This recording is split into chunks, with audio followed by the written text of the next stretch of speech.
Of the major hotel brands, Hyatt Hotels is 1/5 the size of its competitors in terms of property count. It has fewer rooms, fewer loyalty members, and is in fewer countries around the world. But look a little closer, and you'll see that Hyatt wants to play in a different league.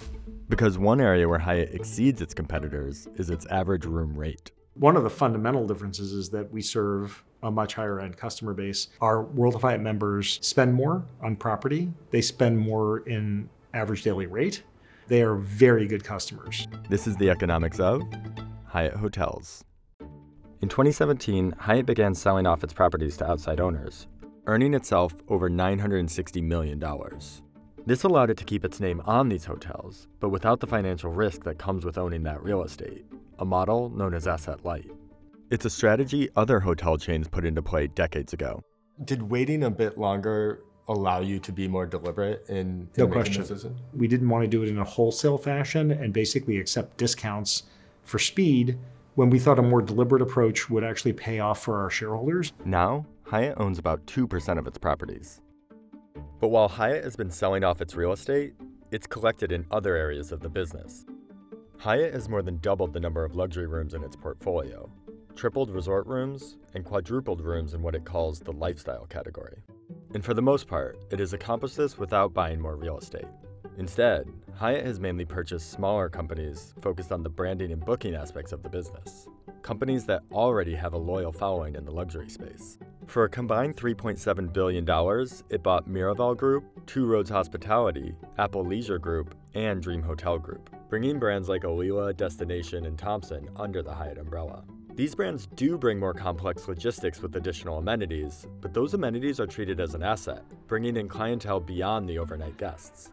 A lot of them are larger hotels where we can accommodate our customers and hold big meetings and conventions. And things like restaurants, spas, and roof decks can bring in more local customers. The best performing restaurants and the best performing outlets that we've got are ones that have a local following. Thompson hotels have roof decks and celebratory spaces. The restaurants tend to be really vibrant, so they become real draws to that brand in particular. The degree to which we are serving the local community is equal to guests of the hotel actually using those outlets.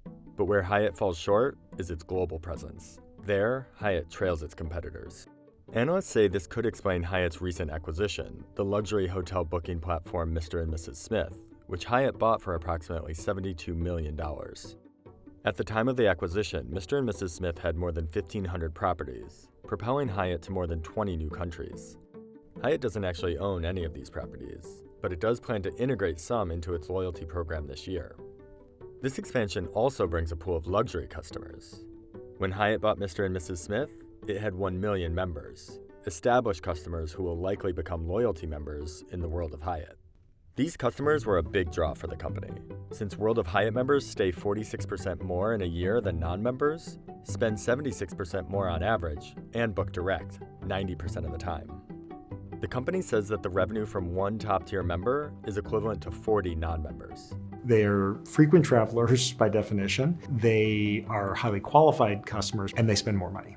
And its acquisition strategy is targeting a very specific customer base. All of the brands that we bought serve higher end customers. So the first screen that we use, is there a connectivity between the existing customer base for those brands and our customer base? And either is it complementary or is it additive to the existing customer base that we've got and more diversity in terms of markets and types of offerings? Where do you see the hotel industry sort of evolving? People will be looking for more diverse experiences, not just stay experiences, not just different types of hotel brands to stay in, but different experiences. And I think that that will be a pathway towards really having a bigger share of the travel wallet for our core customer base.